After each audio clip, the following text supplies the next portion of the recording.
Langsung saja teman-teman aku undang kita untuk bangkit berdiri. Dan kita sambut, ini dia Bapak Haji Deddy Mulyadi SHMM selaku Gubernur Jawa Barat. Selamat datang Bapak, selamat datang Bapak, selamat datang kami ucapkan. Sekali lagi, selamat datang Bapak, Selamat datang Bapak, selamat datang kami ucapkan lagi. selamat datang Bapak, selamat datang Bapak, selamat datang kami ucapkan. Sekali lagi teman-teman. Selamat datang Bapak, Selamat datang Bapak, selamat datang kami ucapkan. Sekali lagi teman-teman yang kencang. Selamat datang. Selamat datang Bapak, selamat datang kami ucap lebih kencang. Selamat datang Bapak, selamat datang Bapak, selamat datang kami ucap. Sekali lagi teman-teman yang kencang. Selamat datang Bapak, selamat datang Bapak, Selamat datang kami ucapkan.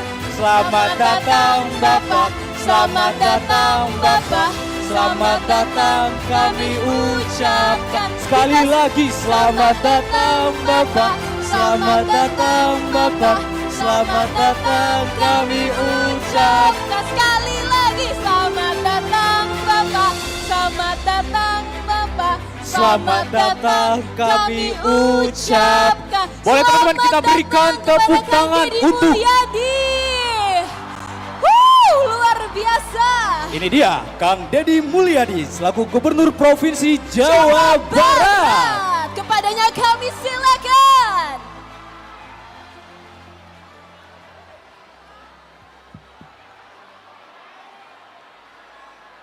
Ayo, mau duduk apa berdiri? Silakan duduk. Teman-teman dipersilakan untuk duduk kembali. Yang belakang ada. Sudah makan apa belum? Punya duit apa enggak? Yang sebelah sana ada? Mana? Lambaian tangannya. Yang depan ada? Yang sana ada enggak? Yang sana ada enggak? Angkat tangannya semuanya.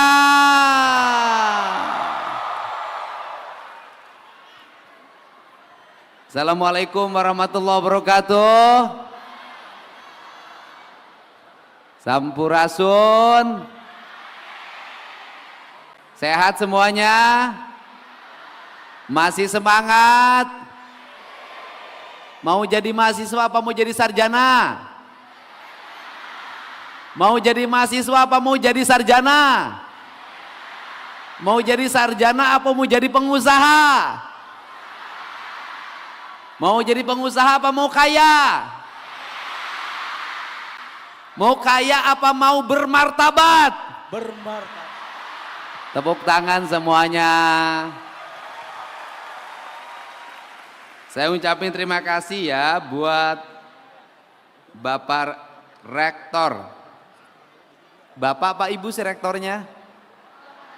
Bapak. Kemudian para wakil rektor, para dekan, pimpinan universitas, dan semua yang hadir pada kesempatan siang hari ini. Adik-adik, apa namanya?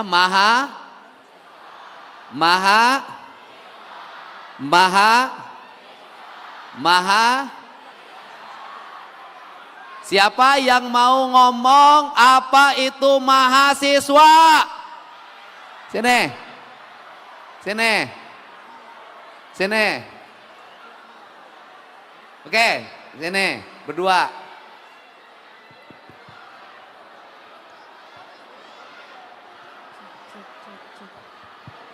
Oke, sini.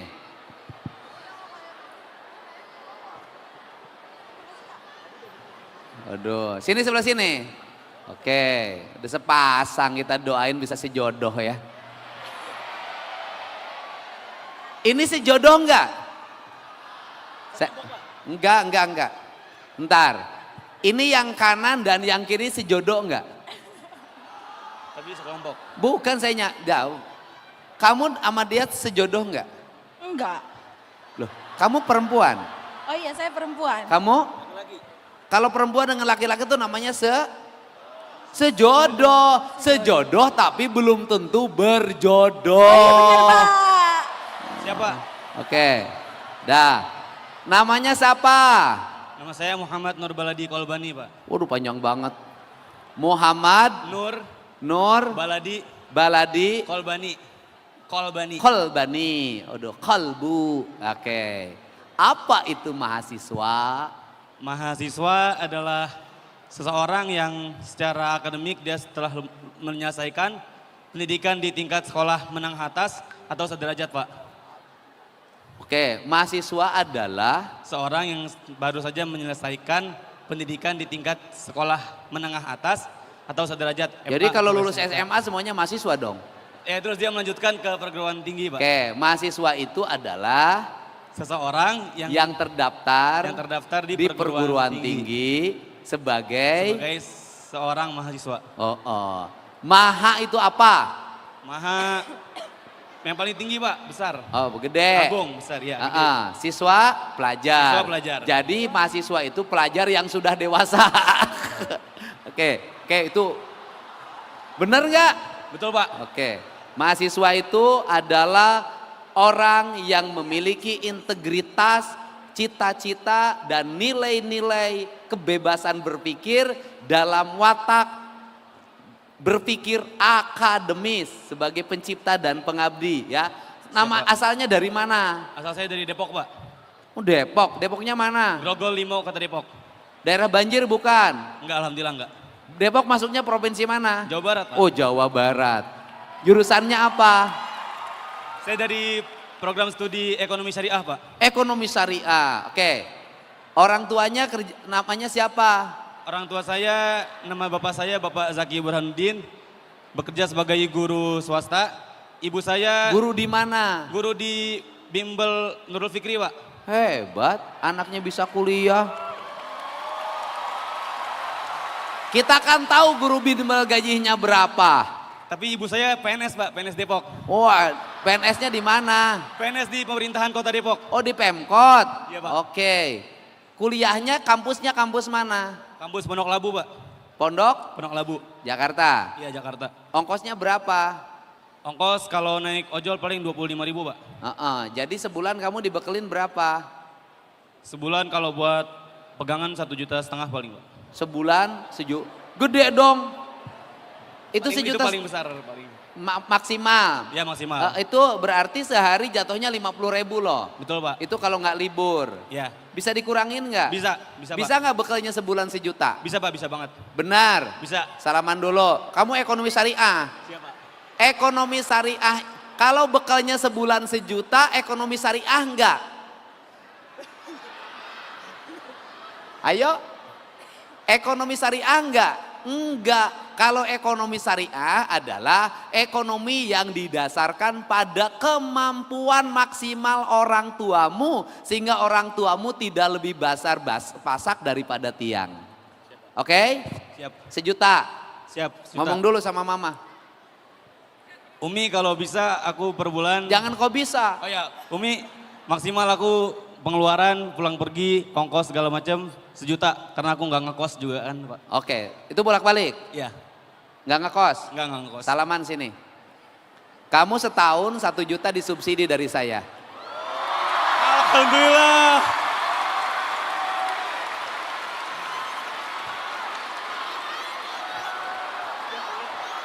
Dah. Namamu siapa, nomor rekeningmu berapa, nanti aku kirim. Siap, Pak, siap.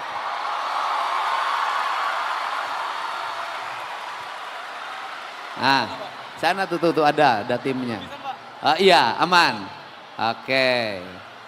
Kapan giliran aku? Pak, ada saya di sini. Jangan lupa ya, saya di sini. Kenapa? Jangan lupa ada saya di sini. Oh, maksudnya? Maksudnya saya diajak ngobrol juga gitu Pak. Iya, bersihin halaman rumah ya. Gak apa-apa Pak. Oke, namanya siapa? Nama saya Saskia Sabrina Terus? dari Prodi Manajemen. Oh, asalnya dari mana? Asalnya dari Tangsel Pak. Tangerang Selatan. Betul sekali. Orang tuanya Orang tua kerjanya apa? pengusaha.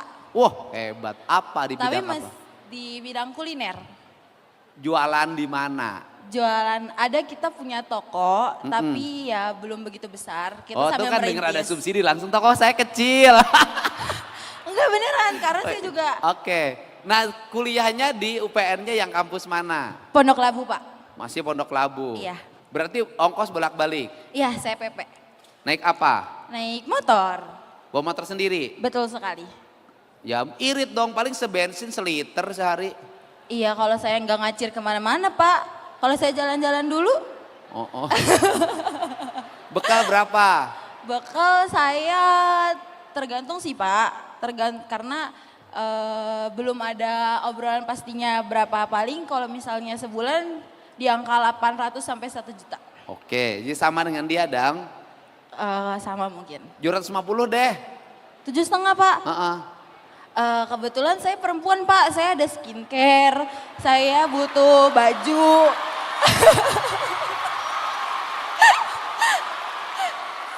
Saya juga butuh jalan-jalan. Oh gitu. Saya juga mau Mana yang lebih utama? Masa depan apa jalan-jalan apa skincare?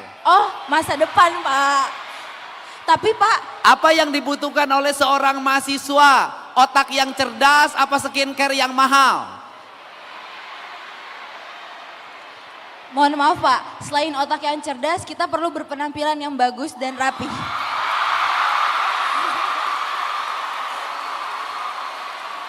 Manusia itu menghormati apa? Kulit mukanya yang halus atau pikirannya yang mulus? Dua-duanya Pak, kalau bisa dua kenapa harus satu?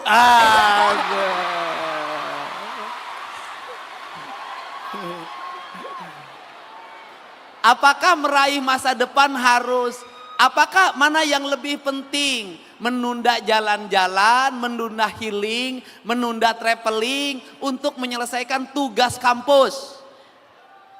Menurut saya kita tidak usah menunda, tapi kita sambil berjalan. Jadi sambil belajar, sambil mengeksplor dunia. Oh. Mungkinkah sebuah keinginan diraih dua-duanya? Mungkin ketika kita mau bekerja keras Pak. Oh, oke. Kerja keras. Iya, Oke. Kamu pilih kerja keras untuk meraih itu semua. iya, Oke. oke. Oke, kalau gitu nggak jadi bantuannya kamu kerja keras saja. Gak apa-apa Pak. Karena saya yakin saya bisa menjadi wanita yang tangguh. Wah iya. Oke. Apa yang disebut dengan wanita tangguh? Wanita tangguh adalah wanita yang Sini jelasin dong. Coba jelasin kepada kaum pria, wanita tangguh itu kayak apa sih sebenarnya? Saya harus kemana Pak? Ke sana lihat. Ke sana Pak. Ya jelasin, wanita tangguh itu kayak apa? Wanita tangguh adalah wanita yang pantang menyerah walaupun ada badai hujan menghalang, pasti harus tetap melaju dengan tujuannya dan tidak butuh pegangan siapapun. Oke, wanita tangguh adalah wanita yang tidak bergantung pada pria siapapun. Iya. Betul. Betul Pak, saya hidup wanita tangguh. Jelasin dong. Wanita tangguh adalah wanita yang tidak akan terperdaya oleh laki-laki buaya. Wah, setuju. Saya setuju banget Pak. Karena lelaki zaman sekarang itu tidak ada yang bisa dipercaya Pak. Jadi kita wanita harus bisa berdiri sendiri Pak. Laki-laki zaman sekarang tidak ada yang bisa dipercaya. Siapa yang mau nyanggah laki-laki? Ayo. Ada laki-laki yang mau nyanggah enggak? Sini kamu, sini.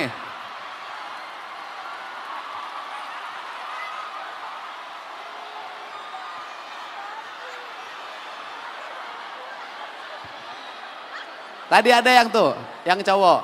Oke. Kamu ini kan mahasiswa. Bantah tesis dia. laki-laki sekarang tidak ada yang bisa dipercaya. Apa yang akan kau jawab? Menurut saya itu... Jangan menurut saya, lawan dia. Oke. Jadi pada dasarnya kita nggak boleh menggeneralisir sesuatu. Enggak, langsung ngomong ke dia. Kita nggak boleh menggeneralisir sesuatu. Kita nggak boleh menyamaratakan hanya karena Siapa satu atau cewek dua yang orang melawan saja, satu lagi? teman-teman. Cowoknya 2. Cewek, nih cowoknya 2. teman-teman, bantu Ayo saya debatin, di debatin sini. dong. Ayo Ayo sini debatin. kamu Bantu sama. saya di Ayo sini. debatin. Udah satu. Hei, cewek, kamu cewek, jawab. laki-laki, Aduh. Cewek.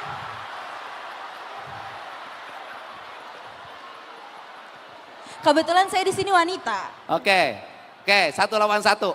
Oke, nah kamu kata dia, wanita yang tangguh, ini tesis saya. Wanita yang tangguh adalah wanita yang tidak memerlukan, tidak bergantung pada siapapun, termasuk pada laki-laki buaya. Oh. Hidup wanita. Oh. Kata dia, laki-laki sekarang tidak bisa dipercaya. Hidup pria! Tar dulu, lu jawab. Kamu jawab dong. Pada dasarnya kita semua itu manusia dan itu pasti berbeda-beda. Jadi kita nggak bisa nyamain semuanya. Hanya karena kamu menemukan laki buaya itu bukan berarti semua laki-laki di dunia ini buaya. Gitu. Kamu tesisnya bukan begitu. Setuju. Ya kan? Kau katakan bahwa laki-laki tidak bisa dipercaya. Aku juga katakan sulit menjadi wanita yang bisa aku percaya. Itu Pak, itu dia loh. Kamu ngomong. Ayo Apa, sama Pak? wanita. Sok ngomong. Oh, tentang yang tadi Pak. Kamu percaya nggak sama wanita sekarang?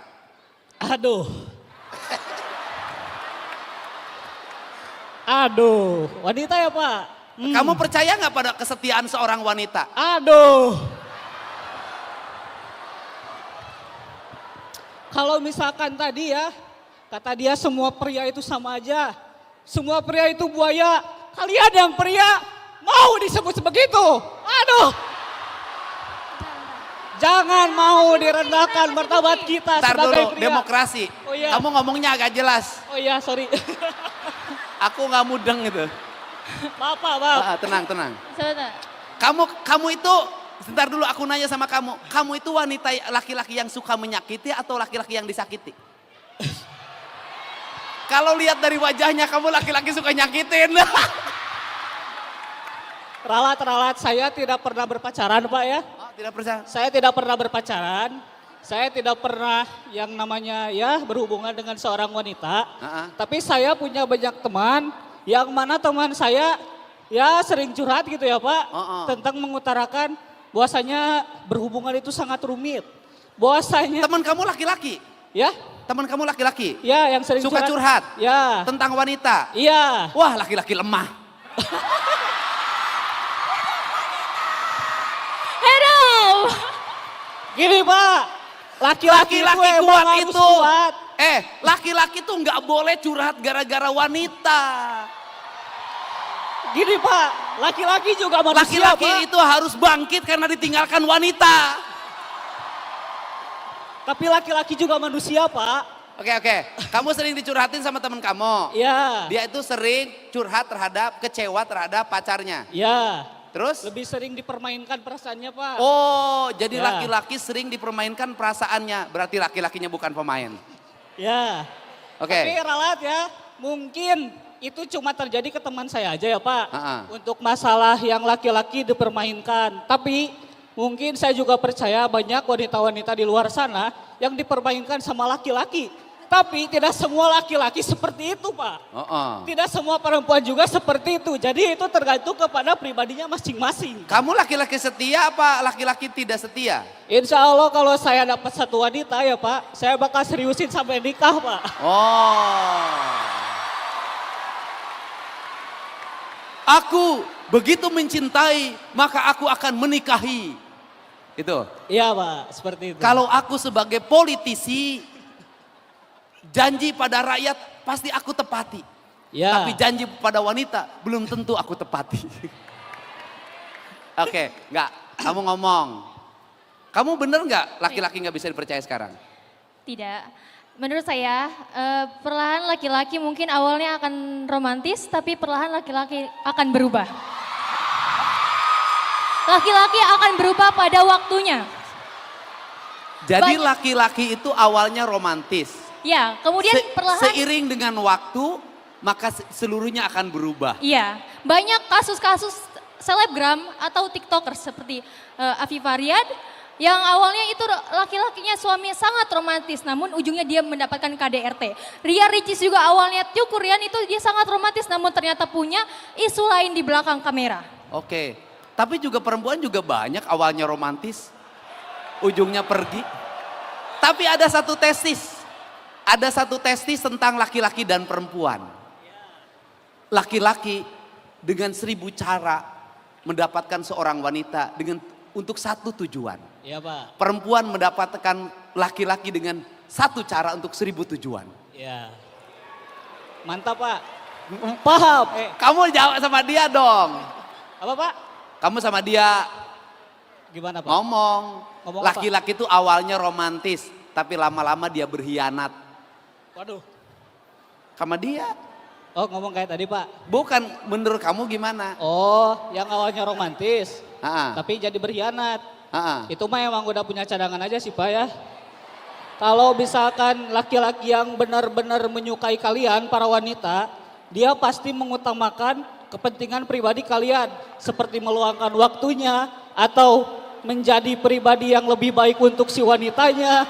Untuk bisa menjadi pendamping yang sangat cocok bagi wanita. Seperti itu Pak. Itu Setuju, yang setuju. benar-benar laki-laki Pak. Kalau misalkan ya laki-laki awalnya love bombing kalau kata sekarang ya, kalau bukan maaf saya nggak tahu. Aduh, untuk sekarang laki-laki yang seperti itu tidak pantas disebut sebagai laki-laki Pak. Oh. Ya, Anda berbicara seperti itu, apakah Anda juga seperti itu? apa? Anda berbicara seperti itu, apakah diri Anda juga sudah mencerminkan seperti itu? Untuk itu saya belum bisa saya belum bisa membuktikan, soalnya saya belum Nah, itu pernah. belum membuktikan, berarti Anda hanya sekedar bicara namun hanya omong kosong aja. Oke. Bisa diterima. Kenapa saya berbicara? Saya masih belum bisa membuktikan karena saya berada di dalam hubungannya juga belum pernah. Kalau Gitu. belum membuktikan, kenapa Anda berbicara seperti itu? Sementara pengalaman aja tidak pernah ada. Oke. Apakah Anda mempunyai bukti yang lain tentang Ayo, hal bro. seperti itu, kasus seperti itu? Kalau penasaran cobain aja nih. Wes. Wih, Kalau Ya. penasaran boleh dicobain. Artinya gini deh, mau laki-laki, mau perempuan, semuanya tergantung pada dirinya masing-masing. Kalau urusan mengkhianat dan mengkhianati, pengkhianatan bisa jadi ada di laki-laki, pengkhianatan bisa jadi di perempuan. Kenapa? Karena bagi dalam pemahaman saya, laki-laki dan perempuan itu tidak pernah ada. Iya Pak. Hah? Laki-laki dan perempuan itu tidak pernah ada. Kenapa? Karena dalam diri laki-laki juga perempuan. Dalam diri perempuan juga laki-laki. Yin, yang, feminim dan maskulin itu kan bukan bentuk fisik. Feminim dan maskulin itu adalah sifat, karakter. Artinya ini sih memang bentuknya adalah feminim, tapi sifatnya maskulin. Ini bentuknya maskulin, sifatnya feminim. Nah, karena apa? Karena dalam diri manusia, ini kita makhluk nih, pasti punya dua sifat. Punya sifat feminim, punya sifat maskulin. Dalam pandangan kebudayaan yang saya miliki, sifat feminim itu apa sih? Sifat feminim itu adalah sifat dasar manusia yang ada dalam diri manusia yang disebut dengan hati. Maka hati itu mewakili sifat feminim. Karena hati itu adalah rasa. Karena rasa dia mengabaikan pikiran. Karena mengabaikan pikiran, dia cenderung suci. Dia cenderung murni. Makanya ibu itu kenapa doanya lebih dekat pada Tuhan? Karena ibu itu dalam dirinya lebih terdominasi oleh sifat Feminim. Dia tidak mengandalkan pikiran, tapi mengandalkan hati. Pertanyaannya adalah, apakah sesuatu yang mengandalkan hati akan melahirkan kemajuan? Apakah sesuatu yang mengandalkan hati itu akan melahirkan sebuah sistem yang kuat? Sesuatu yang mengandalkan hati adalah sifat tertinggi dari manusia. Karena apa? Karena dia melahirkan intuisi. Karena dia intuisi maka dia punya kepekaan. Karena dia punya kepekaan maka dia talent yang disebut dengan indera keenam dalam manusia. Dan saya katakan secara ilmiah hari ini, apa yang menjadi keunggulan bangsa Indonesia, suku-suku yang ada di Indonesia, terutama misalnya suku Sunda, misalnya suku Jawa dan suku yang lainnya, dia hidupnya mengandalkan hati. Dari hidup mengandalkan hati itu lahirlah pengelolaan hidup dengan menggunakan hati. Karena pengelolaan hidup menggunakan hati maka cenderung efisien. Saya contoh, banyak ibu-ibu yang tidak sekolah, buta huruf. Tetapi dia mampu mengelola keuangan suaminya yang pas-pasan. Gajinya cuma 4 juta, gajinya cuma 3 juta. Dia mengandalkan hatinya, maka pengelolaan keuangannya tidak dengan pikirannya, dia dengan hatinya. Ibu-ibu masak sambal itu pakai hati. Ibu-ibu tradisional kita yang masakan tradisional itu nggak pakai pikiran, dia pakai hati. Nggak pakai sekian gram gula, sekian gram cabai, sekian gram bawang, enggak, dia ambil berdasarkan perasaannya, dia simpen, dia ambil berdasarkan perasaannya, dia simpen, dia ulek dengan hatinya. Jadilah masakan-masakan tradisi yang unggulan, yang itu menjadi ciri khas kuliner Indonesia, pakai hati. Kemudian yang pakai hati itu akan apa? Melahirkan kebahagiaan. Sentuhan pakai hati itu beda. Orang berucap pakai hati itu beda. Ini kalian semua berdiri di sini, duduk di sini menjadi mahasiswa, tumbuh karena kalian hidup berdasarkan hati ibumu-nya masing-masing. Ini adalah karya-karya hati. Kalian menjadi manusia itu juga lahir dari hati, dari percintaan, lahir dari perasaan, melahirkan dengan perasaan, menyusui dengan perasaan, memberikan makan dengan perasaan. Jadi apa yang menjadi problem bagi Gen Z hari ini? Banyak mereka yang hidup orang tuanya tidak lagi menggunakan hati dalam pendidikannya. Itu. Oke, hati. Yang kedua adalah pikiran, itu mewakili kaum maskulin. Pikiran penting. Kenapa? Karena tidak semua sesuatu diukur pakai rasa, harus ada diukur pakai pikiran. Untuk apa? Memasuki standarisasi. Bagaimana standarisasi? Dita memasuki kelas dunia. Di mana dunia keukurannya harus nyata, ada timbangannya, ada meterannya, semuanya harus nyata. Kemudian harus dibuat dalam karya-karya ilmiah, jurnal-jurnal internasional. Itu, nah orang tua kita dulu itu kenapa karya-karyanya tidak mendunia? Karena mereka tidak ditulis. Cerita-cerita tentang rakyat yang ada di Indonesia, kenapa tidak menjadi sesuatu? Karena tidak ditulis, karena tidak ditulis hanya lahir dari pikiran dari hati ke hati, dari mulut ke mulut. Negara lain kenapa mengalami kemajuan kemudian seluruh karyanya harus dibayar karena dia pakai pikiran. Nah, tinggal persoalannya adalah Indonesia hari ini, Jawa Barat hari ini kita harus memasuki 2 fase. Kita harus menggabungkan dua-duanya. Saya katakan orang Asia, orang Indonesia kekuatannya bukan di membaca. Orang Barat kekuatannya di membaca. Orang Indonesia, orang Jawa Barat, orang Jakarta, ini Jakarta sebagian, ada orang Banten, kekuatannya bukan di membaca kemampuan dirinya, di mendengar dan di melihat. Jadi ada orang yang hebat karena sering mendengarkan, maka teori pendidikan lama itu guru itu bercerita. Teori pendidikan lama guru itu bercerita, guru-guru ngaji itu ngajar di pesantren itu bercerita. Kita sejak kecil banyak mendapatkan cerita sehingga anak-anak yang kaya pikirannya itu lahir dari keluarga yang ibu bapaknya pandai bercerita yang masuk dalam pikiran kita. Nah, sebenarnya kekuatan orang kita itu di pendengaran.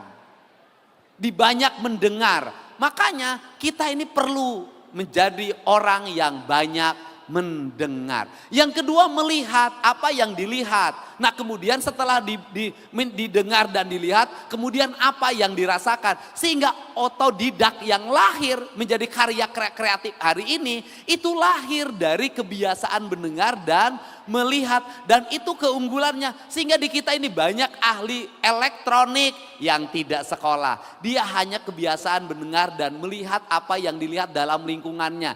Dia ahli otomotif, itu berdasarkan pendengaran dan penglihatannya. Dia menjadi ahli bangunan, pendengaran perlihatannya. Dia menjadi ahli mekanikal, pendengaran dan penglihatannya. Dia menjadi ahli bisnis, mengelola perusahaan di berbagai tempat, tidak sekolah SD, tidak tamat, banyak yang itu. Kemudian apa? Pendengaran dan penglihatannya melahirkan banyak pengalaman bagi hidupnya. Maka keberhasilan manusia itu bukan hanya sekedar berapa yang dia baca, IP-nya berapa, tapi seberapa besar dia melewati gelombang hidup yang panjang, yang dia hidupnya pasang surut, terlatih emosinya, maka lahirlah kecerdasan intelektual, kecerdasan emosional, kecerdasan spiritual atau intelektual quotient, emosional quotient, dan spiritual quotient. Jadi mahasiswa yang unggul bukan hanya mahasiswa yang tinggal di perpustakaan baca buku, tetapi mahasiswa yang unggul adalah mahasiswa yang membaca, mahasiswa yang mendengar, mahasiswa yang melihat, mahasiswa yang merasakan. Maka organisasi terbesar bagi hidup Anda adalah seluruh alam semesta harus Anda lewati dalam perjalanannya. Sehingga ketika tadi bicara persoalan healing, traveling, itu sudah bisa menjadi bagian pengayaan pikiran Anda. Bisa healing gratis, bisa traveling gratis. Dengan cara apa? Penghayatan hidup didapat dari pengalaman hidup. Jadi kalau ingin sukses, perbanyaklah pengalaman. Pengalaman dilahirkan dari mau mencoba. Jadi kalau ingin orang mengerti perasaan perempuan, maka jadilah laki-laki yang sering diputuskan oleh wanitanya. Jadi kalau ingin menjadi perempuan yang berpengalaman, jadilah perempuan yang sering disakiti oleh laki-lakinya. Dari keseringan kita disakiti, maka kita akan bisa memahami apa yang menjadi kekurangan kita dan apa yang menjadi kelebihan orang lain. Mengenal hidup hanya dengan satu orang itu tidak cukup. Mengenal hidup harus dari banyak orang. Wah. Jadi tesisnya bisa jadi benar, bisa jadi salah. Karena benar dan salah itu tidak ada. Iya, yang ada itu adalah kebutuhan Gojek. Nah untuk itu apa sih yang menjadi keunggulan orang dulu, mahasiswa lama zaman angkatan saya? Menjadi keunggulannya adalah kesulitan. Zaman saya kan belum bisa ada Mbah Google. Harus baca buku, harus baca majalah, harus baca koran. Kemampuan untuk membeli bukunya terbatas. Maka mahasiswa zaman dulu itu baca buku giliran atau tukeran. Baca koran sampai lejet korannya, tukeran, giliran. Keterbatasan itu melahirkan apa? Kerja keras. Kerja keras apa? Dapetin buku, dapetin majalah, dapetin diktat, dan dapetin berbagai hal. Motokopi lama. Lahir apa lagi mahasiswa zaman itu? Bikin skripsi itu pakai rugos. Cover halaman luar, di rugos pakai huruf, kamu nggak ngalamin. Hurufnya ditempel satu lepasin, tempel satu lepasin, dibikin. Kemudian kalau salah ngetik pakai tip X. Berulang-ulang itu. Karena itu berulang-ulang, dibacanya berulang-ulang, apa? Melahirkan daya ingat. Memorinya kuat. Nah sekarang apa yang menjadi kelebihan mahasiswa sekarang? Akses terhadap informasi tidak mesti datang ke perpustakaan. Akses terhadap pengetahuan tidak usah beli buku. Semuanya sudah tersedia di media digital, mudah didapatkan. Tetapi karena mudah didapatkan, mudah hilang dari pikiran, tidak nempel. Jadi kenapa para ahli pendidikan sekarang menggeser di dunia negara-negara maju, menggeser lagi ke buku? Kenapa? Karena media digital tidak melahirkan memori yang baik dalam pikiran manusia. Media manual itu melahirkan memori yang baik dalam pikiran manusia. Itu titik lemahnya. Nah, apa kelebihan mahasiswa hari ini? Bisa mendapat dua-duanya. Bisa mendapat media digital dan bisa mendapat buku manual. Ini kelebihannya. Sehingga apa yang menjadi kelebihan mahasiswa zaman dulu? Berjalan kaki. Karena jalan kaki badannya sehat, etosnya tinggi. Apa yang menjadi kelebihan mahasiswa sekarang? Tidak usah berjalan kaki. Dia bisa naik motor, dia bisa naik mobil, atau mendapatkan sesuatu tidak mesti berjalan. Sekarang sudah semuanya serba digital. Makanan bisa diantar, pesanan baju bisa diantar, pacar juga bisa diantar. Tetapi apa yang menjadi titik lemah? Secara fisik mengalami penurunan kualitas hidup. Karena mengalami penurunan kualitas hidup apa? Maka dia banyak mengalami problem gangguan psikologi. Yaitu apa? Mudah stres. Karena mudah stres akhirnya apa kebutuhannya? Butuh traveling. Butuh healing. Kenapa? Karena kalau tidak traveling, tidak healing, nanti teeling. Ini problem. Sehingga ketika tadi kebutuhan saya skincare, jalan-jalan, ya iya ini mahasiswa sekarang. Kenapa? Karena mengalami kejenuhan hidup. Kenapa jenuh? Karena sesuatu mudah didapat. Sesuatu yang mudah didapat itu akan mudah jenuh. Sesuatu yang sulit didapat cenderung lebih abadi. Jadi kalau dapat pasangan itu langsung mudah didapat, cepat jenuh. Yang bagus adalah sulit didapatkan, bila perlu tidak dapat-dapat, sehingga penasaran seumur hidup. Nah ini, jadi ini yang menjadi orientasi. Karena ini yang menjadi orientasi apa yang harus dibangun sekarang dalam dunia kemahasiswaan sekarang adalah perbanyak pengalaman.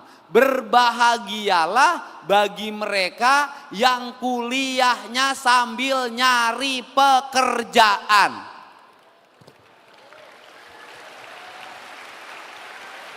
Berbahagialah bagi mereka yang kuliahnya tidak dibekelin oleh ibu dan bapaknya. Berbahagia, jangan bersedih. Kenapa? Dengan Anda tidak dibekelin oleh ibu dan bapaknya, maka Anda memiliki kesempatan menjadi orang hebat. Kenapa memiliki kesempatan menjadi orang hebat? Kenapa? Anda harus jadi orang. Yang satu harus kuliah, yang satu harus nyari makan buat sambil kuliah, yang satu harus nyari duit buat bekal kuliah. Maka cari makan untuk makan sendiri karena sambil kuliah, cari duit untuk biaya semesteran. Sesungguhnya Anda lagi diberi talent sama alam untuk menapaki hidup yang sebenarnya. Sehingga ketika lulus kuliah Anda tidak usah berlatih lagi. Anda sudah menjadi manusia yang siap melakukan apapun dan survive dimanapun. Kenapa? Terlatih selama 4 tahun. Itu. Tapi bersedihlah bagi mereka yang serba ada. Kenapa? Kesempatan untuk berlatihnya terbatas.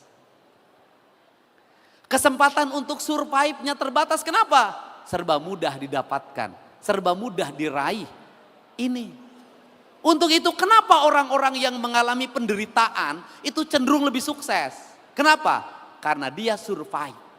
Kenapa dia survive? Dia tidak lemah. Dia tahu potensi. Dia tahu talent yang ada dalam dirinya. Dia tahu kesempatan yang harus diambilnya kapan. Tidak ada pemain sepak bola yang sukses kalau dia tidak berlatih dalam setiap waktu. Tidak ada pemain football, bola volleyball yang sukses kalau dia tidak berlatih dalam setiap waktu. Maka penderitaan itu adalah latihan menuju kebahagiaan.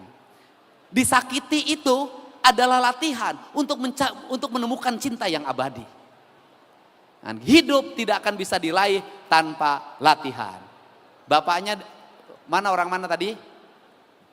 Cek. Saya orang mana Pak? Orang Tasikmalaya Pak. Tasik? Ya. Wah, kuliah di dia, Jang. Oke. Nyasab Pak. Tinggal di mana? Sekarang di Pangkalan Jati Pak.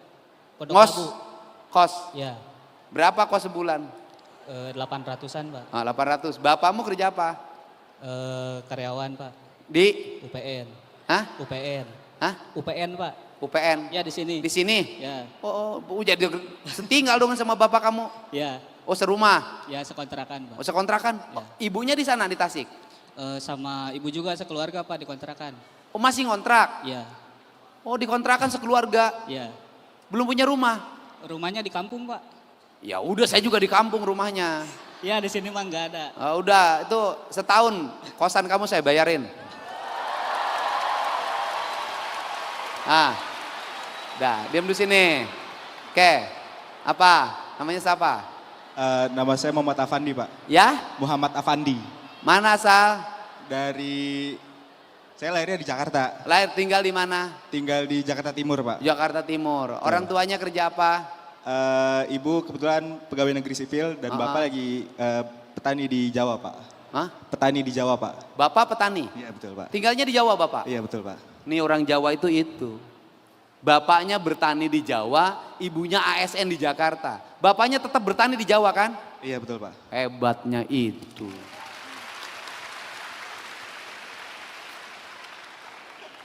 Orang Sunda mah ngahiji ngontrak bareng. Padahal salah satu tinggal di Tasik, bertani. Oke. Nah, terus biaya kuliah dari ibu? Iya, betul, Pak, dari ibu. Oke, berapa ongkos sehari? Biasanya saya per minggu sih, Pak. Seminggu berapa? Mungkin sekitar 50 sampai 100 ribu, Pak. 100 ribu seminggu, murah dong? Dicukup-cukupin aja, Pak. Oke, berarti setahun dari saya. Oke.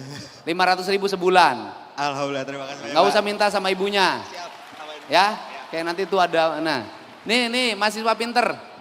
Amin. Yang berani melawan laki-laki. Amin. Bener, oke. Ya, di mana rumahnya? Rumah saya di Kabupaten Tangerang, Pak. Tangerang. Iya, kabupatennya. Kabupaten, Tangerangnya mana? Tangerang, Kabupaten Utara. Ya Tangerang. tahu saya, desa mana, kelurahan mana?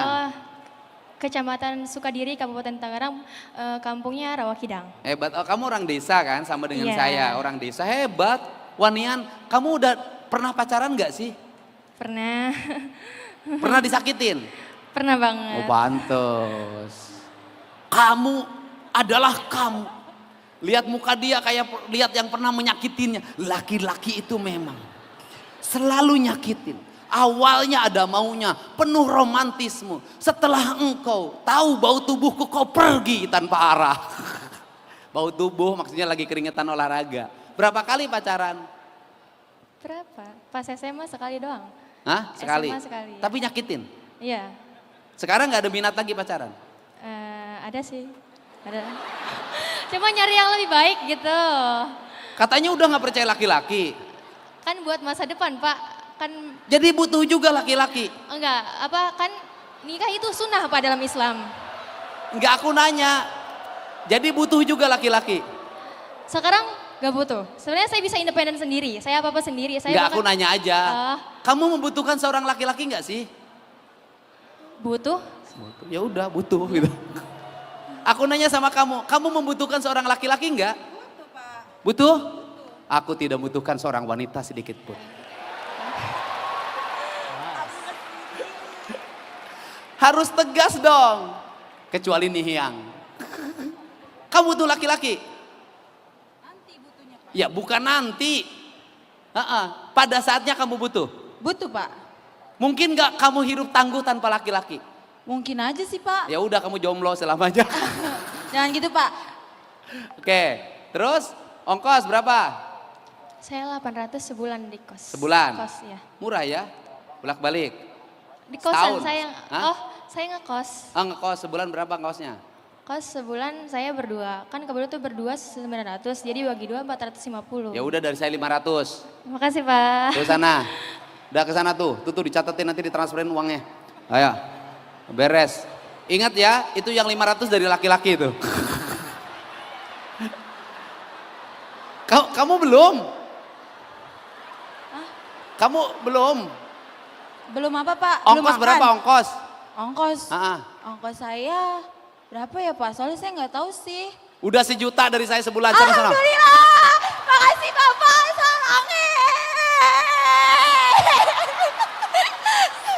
Semoga Bapak dimurahkan rezekinya, dilancarkan urusannya dan diperpanjang umurnya. Ya. Amin. Semoga kamu mendapat pasangan laki-laki yang tangguh, kokot, kuat, galat, Amin perfeksionis. ya Allah, amin. Makasih banyak ya Ya. Pak. Ya, tapi kaya raya.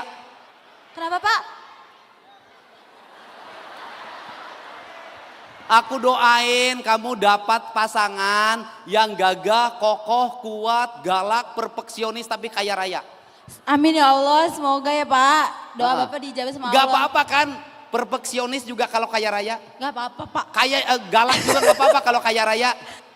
Galak juga gak apa-apa kalau kaya raya. Ah kalau galak gak mau apa, nanti saya di KDRT. Ya udah saya doain, walaupun pas-pasan suami kamu baik, betah di rumah penyayang. Oh ya gak apa, nanti kita mencari jalannya bersama. Sukses bersama. Tepuk tangan, semangat semuanya. Oke, terima kasih ya. Cukup lah segini, nggak usah panjang-panjang. Kalian udah kesel dari pagi suruh duduk. Enak, nggak enaknya jadi mahasiswa baru tuh ini. Enaknya jadi senior tuh bisa nyuruh-nyuruh. Ya, semoga kalian semuanya sehat. Semangat. Amin. Dan semoga menjadi mahasiswa yang cepat jadi sarjananya. Dan semoga mendapat jodoh yang terbaik dalam hidupnya. Pilih laki-laki itu jangan terlalu muluk-muluk. Ganteng, baik, kaya, cukup. Perempuan gak usah muluk-muluk. Cantik, baik, setia, sudah. Ya, setuju nggak? Terima kasih ya. Assalamualaikum warahmatullahi wabarakatuh. Waalaikumsalam warahmatullahi wabarakatuh. Terima kasih Kang Deddy Mulyadi. sampurasun. Mohon izin Kang sebelumnya akan ada pemberian plakat yang akan diserahkan oleh Rektor UPN Veteran Jakarta Profesor Dr. Antervenus M. Akom beserta dengan Wakil Rektor.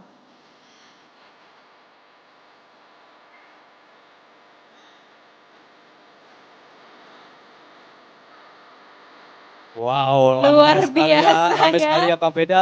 Antusias dari teman-teman patriot bela negara nih Kapeda nih. Menjumpai Semangat sekali. orang nomor 1 di Jawa Barat. Itulah dia.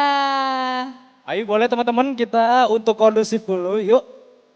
Karena kita akan melangsungkan sesi pemberian plakat dan juga sesi dokumentasi bersama. Ya betul sekali teman-teman. Boleh teman-teman patriot muda. Kita akan berfoto bersama dengan Kang Deddy Mulyadi ya nantinya. Jadi boleh Ayo, boleh, teman-teman. barisannya. Teman-teman boleh untuk dikondisikan karena kita akan melangsungkan sesi Kita berkumpul dokumentasi di tengah. terlebih dahulu ya. Yes.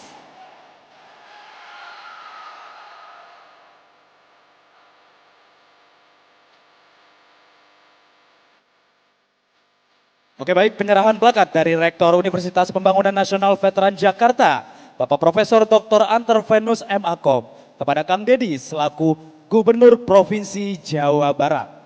Boleh teman-teman patriot muda semuanya kita bangkit berdiri, Yuk, karena kita teman-teman, akan yuk. melangsungkan sesi dokumentasi.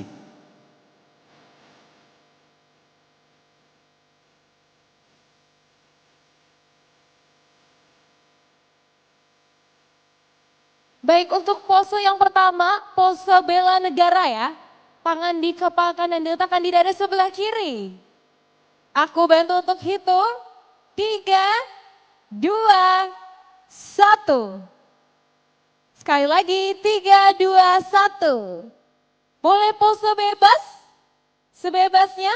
Boleh teman-teman kita bentuk Love hati untuk kalau hati katanya. boleh? Aku bantu hitung sama-sama. 3, 2, 1. Terima kasih Bapak. Baik, terima kasih. Boleh teman-teman kita Dadi bilang Mulyadi. terima kasih Bapak, terima kasih Bapak, terima kasih kami Ucapkan sekali ucapkan. lagi. Terima kasih Bapak, terima kasih Bapak, terima kasih kami ucapkan. Terima kasih Bapak, terima kasih Bapak, terima kasih kami ucapkan.